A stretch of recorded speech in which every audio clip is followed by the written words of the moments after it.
고등학교 과학 어디 한번 해볼까요? 자, 우리가 지난 시간까지는 분자까지 얘기했습니다. 원자가 어떻게 결합하고 분자가 어떤 구조를 가지고 어떤 특성을 가지고 자, 이번 시간부터는 이제 그 분자들이 변합니다. 화학 변화에 대해서 알아볼 텐데요. 화학 변화 일어날 때 어떤 특징들이 있는지 한번 어떻게 분류할 수 있을지 얘기해 보려고 합니다. 자, 선생님이 지금 반응식 하나 써놨어요. 네. 혹시나 우리 친구들 옛날 거 좀 복습하고 싶다면은 반응 전후에 원자의 종류와 수 맞는지 확인해 볼 수도 있겠고요. 예. 이 반응은 지금 메테인이 연소해서 이산화탄소와 물이 되는 반응입니다. 저기 그것까지 다 잘 써놨네요. 네. 메테인 가스가 산소 가스와 반응하여 연소돼서 이산탄소 가스와 물 저거 L인데 L이 지금 그 굵기 때문에 잘 안 보이네요. 물 액체가 되었습니다.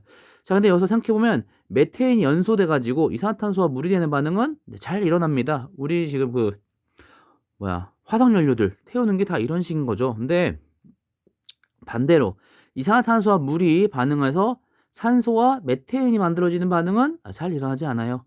이렇게 한쪽 방향은 잘 일어나는데 반대쪽 방향은 잘 일어나지 않는 반응들도 있고 양쪽이 잘 일어나는 반응들도 있습니다. 먼저 우리가 기본적으로 오른쪽으로 반응되는 오른쪽 방향으로 진행되는 반응을 정반응이라고 해요. 그러니까 즉 메테인의 연소의 정반응은 메테인 연소죠. 하지만 반대로 이산화탄소와 물이 반응해서 메테인이 되는 방향 반대 방향으로 진행되는 걸 우리가 역반응이라고 얘기합니다. 그리고 우리는 이 역반응이 가능한지 가능하지 않은지를 가지고 반응들을 나누는데요. 먼저 역반응이 불가능한 거. 아까 우리 봤던 것처럼 메테인이 연소하는 경우에는 다시 이산화탄소와 물이 반응해서 메테인과 산소가 되는 역반응은 일어나지 않아요. 여기 한쪽 방향으로만 진행되는 반응을 우리가 비가역 반응이라고 합니다. 비가역 반응, 반응, 아니, 역반응이 가능하지 않은 반응들. 반대로 정반응과 역반응이 모두 일어날 수 있는 반응도 있어요. 우리가 이걸 가역 반응이라고 얘기하고요. 말하자면 예를 들어서 물이 얼음이 되기도 하지만 얼음이 물이 되기도 하죠. 이렇게 가역 반응의 경우에는 화살표를 양쪽으로 써서 얘는 가역 반응이에요 라고 표시해 줍니다. 밑에 있는 화학 반응식도 마찬가지인데요. 탄산칼슘과 이산화탄소, 물이 만나 칼슘 이온과 탄산수소 이온이 됐어요.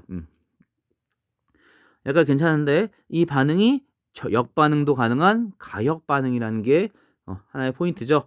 탄산칼슘과 이산화탄소, 물이 반응해서 탄산이온과 칼슘이온과 탄산수소 이온이 됐는데 보시면은 굳이 그걸 써놓은 이유가 있어요. 물질 상태에 써놓은 이유가 있어요. 탄산칼슘 고체입니다. 이산화탄소 기체고요. 물 액체죠. 근데 칼슘 이온과 탄산수소 이온 보면은 AQ 수용액 상태로 존재해요. 얘네는 물에 잘 녹습니다. 즉 탄산칼슘 단단한 고체가 물과 이산화탄소 반응하면서 물에 잘 녹는 이온들이 되었고 이 과정이 석회동굴이 만들어지는 중간중간에 구멍이 뻥뻥 뚫리는 요 과정이 이 반응이에요. 이 과정에서 이 반응이 일어나요. 근데 반대로 칼슘 이온과 탄산수소 이온도 반응해서 탄산칼슘, 물, 이산탄소가 만들어질 수 있겠거든요. 즉 물에 잘 녹아있던 이온들이 다시 반응해서 탄산칼슘, 고체가 만들어집니다. 종유석, 석순, 석주가 만들어지는 과정이 이 반응이에요. 이렇게 가역 반응, 어떤 조건에 따라서 정반응과 역반응이 모두 일어날 수 있는 반응인데요. 우리가 관심이 있는 것은 안타깝게도 한쪽 방향으로만 진행되는 비가역 반응이 아니라 양쪽 다 일어나는 그럼 언제 어떤 반응, 정반응이 더 잘 일어날지 역반응이 잘 일어날지 이런 거에 좀 더 관심을 가질 것 같네요. 자, 그래서 계속 가역 반응 얘기해 볼게요. 근데 우리가 지금 봤을 때는 뭐 예를 들어 물이 있다라고 했을 때 물이 기체가 되는 증발이라는 반응도 일어나지만 동시에 이 수증기가 응결돼서 물이 되는 역반응도 일어나거든요. 근데 우리가 그냥 봤을 때는 이 그냥 양이 변하지 않는 것 같아요. 이렇게 가역 반응에서 정반응과 역반응 속도가 같다 보니 양적 변화, 물이 그냥 그대로 있네? 양적 변화가 없는 상태를 동적 평형이라고 얘기합니다. 그리고 또다시 가역 반응에서 모든 반응물과 생성물의 농도가 시간에 따라 변하지 않고 일정하게 유지된 상태를 우리는 화학 평형이라고 얘기해요. 그래서 충분한 시간이 지나게 되면 모든 가역 반응들은 화학 평형에 도달하게 됩니다. 즉 반응물과 생성물의 농도가 일정한 상태에 도달하게 돼요. 그리고 평형 상태에서는 농도가 일정히 유지되고요. 화학 평형은 정반응 속도와 역반응 속도 같은 동적 평형이죠. 그래서 끊임없이 아까 물을 예로 들었으니까 끊임없이 얘가 응결과 증발이 일어나지만 그 속도가 같다 보니까 물이 그대로 오네, 양이 변하지 않네 라고 하는 거죠. 그래서 만약에 반응물과 생성물의 초기 농도 조건이 달라지더라도 결국엔 충분한 시간이 지나고 나면 모두 화학 평형에 도달하게 될 거예요. 그래서 우리는 이걸 좀 더 구체적으로 쓸 필요가 있을 것 같습니다. 일정한 온도에서 가역 반응이 화학 평형 상태에 도달했을 때 반응물의 농도는 변하지 않으므로, 반응물의 농도와 생성물의 농도는 변하지 않으므로 그 곱의 비는 항상 일정해질 겁니다. 우리 이걸 화학 평형 법칙이라고 얘기해요. 그래서 어떤 A라는 물질과 B라는 물질이 반응해서 C, D가 되는 화학 반응식, 얘는 가역 반응 이렇게 써놨네요. 그랬을 때 그 반응물 농도 곱에 대한 생성물 농도 곱의 비. 자, 반응물 농도 A라고 하는 물질의 농도비의 A제곱, 개수 제곱, B라고 하는 물질의 농도 B에다가 B의 제곱, 그 개수의 제곱, 분의 C라는 물질 농도 곱하기 C, 그 개수의 제곱, D라고 하는 물질의 농도의 그 물질 D 제곱을 계산하면 그 B가 항상 일정해진다라는, 항상 일정하다라는 것이 화학 평형 법칙이 되겠고요.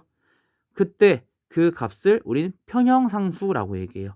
즉 평형 상태일 때 그 물질의 농도의 B는 일정하고 그 값을 평형상수, 그리고 그 농도식을 우리는 평형상수식이라고 얘기합니다. 근데 만약에 순수한 용매로서 액체나 고체의 농도, 그래서 그냥 물과 반응했어, 물에 녹았어, 이런 것들은 상수다 보니까, 변하지 않다 보니까 평형상수식이 나타나지 않아요. 반응물에 만약 순수한 물이 있다면 그냥 물에 탔어 뭐 이런 거라면 그 물의 농도는 상수 결국에 나타내지 않습니다. 온도가 일정할 때 또 평형상수는 초기 농도와 압력 관계없이 항상 일정하고요. 자, 그래서 평형상수가 어떤 의미인지 좀 더 알아볼게요. 만약 평형상수가 1보다 훨씬 크다라고 하면은 생성물이 반응물보다 훨씬 많은 거죠. 그 농도 곱이 훨씬 많은 거기 때문에 얘는 생성물이 더 많네, 정반응이 우세한 반응이구나 라고 알 수 있겠고요. 화학 평형일 때. 그리고 화학 평형일 때 K가 1보다 엄청 작다는 것은 분모가 엄청 크다는 거니까 생성물보다 반응물이 평형일 때 더 많다라는 얘기죠. 반응물이 더 많다는 얘기는 역반응이 우세하구나 라고 알면 될 것 같아요. 자, 오늘 얘기는 여기까지입니다. 오늘 우리가 역반응, 그동안 생각해보지 못했던 가역반응에 대해서 얘기하면서 가역반응이 어떤 특징들, 그리고 가역반응도 어떻게 우리가 분류할 수 있을지 한번 생각해 본 것 같아요. 다음 시간에는 이 평형을 좀 바꿔보려고 합니다. 이 농도와 온도, 이런 초기 조건들을 달리해주면서 얘가 원래는 이쯤에서 평형인데 이 평형이 어떻게 바뀔지 한번 이 사건에선 어떤 반응이 더 많이 일어날지 이거 한번 얘기해 보려고 해요. 그래서 오늘 내용이 좀 있어야, 머릿속에 있어야 다음 시간 내용도 잘 따라올 수 있을 것 같습니다. 너무나도 고생하셨고요. 우리가 그동안은 그냥 흔히 봤던 물이 응결해요, 응고돼요, 용해돼요, 융해돼요, 이런 얘기들 너무나도 친숙하게 잘 들어왔었는데 그냥 편하게 얼 수도 있고 녹을 수도 있고 이런 얘기들 다시 한번 곰곰이 생각해 보시면서 이 정반응이 우세한지 역반응이 우세한지 농도는 어떻게 되는지 한번 관심 갖는 기회가 되었으면 좋겠네요. 오늘 얘기 여기까지입니다. 우린 다음 시간에 뵙겠습니다. 고등학교 과학, 그럼 다음엔 어디부터 볼까요?